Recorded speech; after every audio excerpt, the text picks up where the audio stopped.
A monster calls, little talk. After school, his grandma was waiting for him on the settee. We need to have a talk, she said, before he even got the door shut, and there was a look on her face that made him stop. A look that made his stomach hurt. What's wrong? He asked. His grandmother took in a long, loud breath through her nose and stared out of the front window, as if gathering herself. She looked like a bird of prey, a hawk that could carry off a sheep.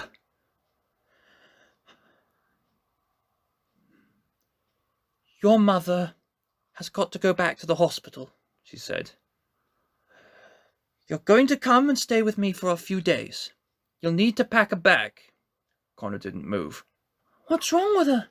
His grandma's eyes widened for just a second, as if she couldn't believe he was asking a question so cataclysmically stupid. Then she relented. There's a lot of pain, she said. More than there should be. She's got medicine for her pain, Connor started, but his grandmother clapped her hands together just the once, but loud enough to stop him. It's not working, Connor, she said crisply, as it seemed like she was looking just over his head rather than at him. It's not working.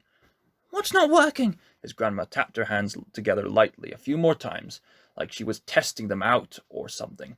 Then she looked out of the window again, all the while keeping her mouth firmly shut.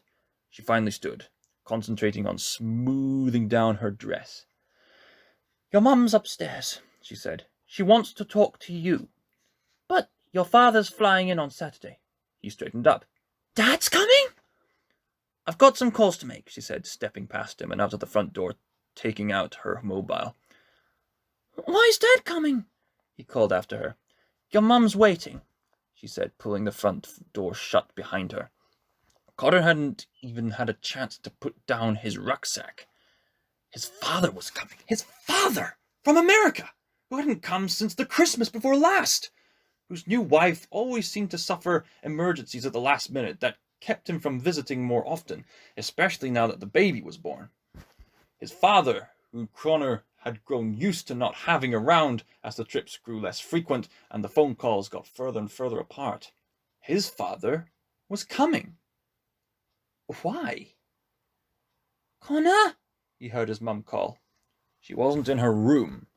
She was in his, lying back on his bed on top of the duvet, gazing out of the window to the churchyard, up the hill, and the yew tree, which was just a yew tree.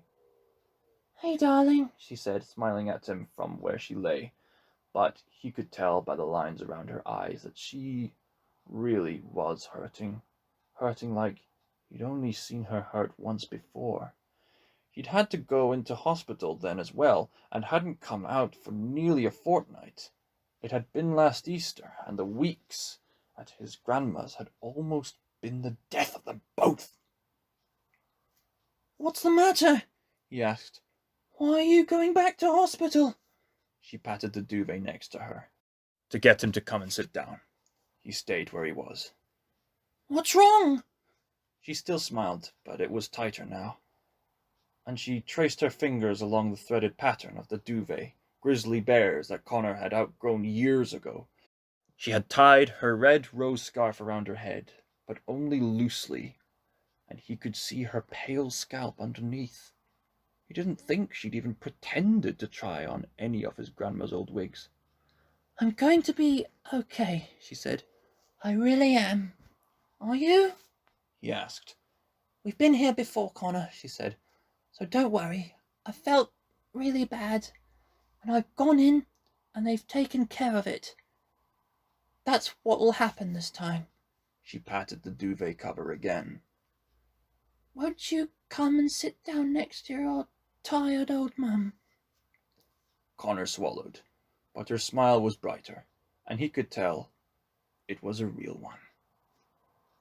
He went over and sat next to her on the side facing the window.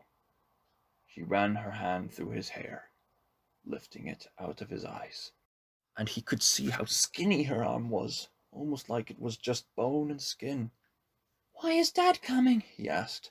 His mother paused, then put her hand back down into her lap. It's been a while since you've seen him. Aren't you excited? Grandma doesn't seem too happy. His mother snorted.